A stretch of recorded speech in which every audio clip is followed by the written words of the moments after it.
Hey guys, good morning. Welcome to Mr. Read. So today we'll be going to read When Calls Are Hard by Jannete Oke. Chapter 15, School Begins. I was up with the birds on Monday morning. I was far too excited to sleep. I had always enjoyed teaching, but never before had I affected me in quite this way. The eagerness of the people in the area had rubbed off on me. The bell was to be rung at 9 o'clock. I felt that I had already lived 2 full days that morning before 9 o'clock arrived. Dressing carefully, I did my hair in the most becoming way that I knew. It really was too fussy for the classroom, but I couldn't reason myself out of it. I tried to eat my breakfast, but didn't feel hungry at all. So I finally gave up and cleaned up my kitchen area. I left early for the classroom and dusted and polished, rearranged and prepared, and still at the hands on the clock had hardly moved. The first students arrived at 20 to 9. Cindy and Sally Blake were accompanied by their mother and father. Mr. Blake was a quiet man, but every family can use one quiet member, I decided. Mrs. Blake was chattering before she even climbed down from the wagon, and didn't actually cease until the schoolroom door closed upon her departing figure. The clerks came together, 7 of them. It took me a few moments to sort them all out, and the harder I tried, the more confused I became. It helped when I learned that there were two families involved, cousins, 3 from one family and 4 from the other. Mrs. Dickerson brought her small son in by the hand. I think she had hoped he would be shy and reluctant to leave her side, but his face brightened at the first glimpse of the school. Others came too quickly for me to learn each name as they entered. I would have to sit to wait until the bell rang and the students had taken their places and their parents had returned home. I smiled at the Peterson children. Els and Lars presented me with carefully wrapped packages. Their mother wanted the precious books to be returned safely without soil, so she had wrapped them in brown paper and tied them securely with string. The morning was spent in organizing a roll call and trying to determine the grade level of each student. Even the older ones had previously had very little opportunity to learn, so it was going to be back to basics for the first few weeks of my teaching. I prayed that I would be able to present the simple lessons in a manner that would not offend the older students. It was difficult to include a girl of 14 with a row of 6-year-olds for a lesson on the alphabet or the phonic sounds without making her feel embarrassed, but I need to devise a way to do it. Not all of the students were eager to attend to school. I picked out 3 who, for one reason or another, seemed to prefer going their own way on this lovely fall morning. Sally Clark seemed rather absent-minded and uncaring. She was 15 and probably reasoned that if she had managed thus far without school, why bother now? Besides, she would likely marry in a few years, and she could already bake bread, make kids, and care for babies. Time spent in a classroom with a lot of little children seemed like a total waste of time. 8-year-old Andy Patashek may have wanted to learn, but it was clear that he wasn't capable of learning very much. I was told that Andy had been kicked by a horse when he was 3 years old. The side of his head bore a rugged, vicious scar, and I concluded that Andy's little mind bore a scar as well. I determined that I would do all that I could for him. With his older sister Teresa, I longed to find some way to protect him from the cruel, angry world.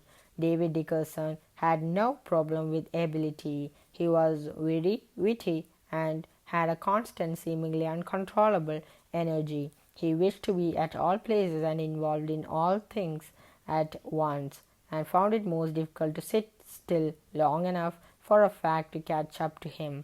The 6-year-old thrived on ideas rather than information and jumped quickly from one to another. If I can ever corral all that energy and steer it in the right direction, I thought I'll have an exceptionally capable student.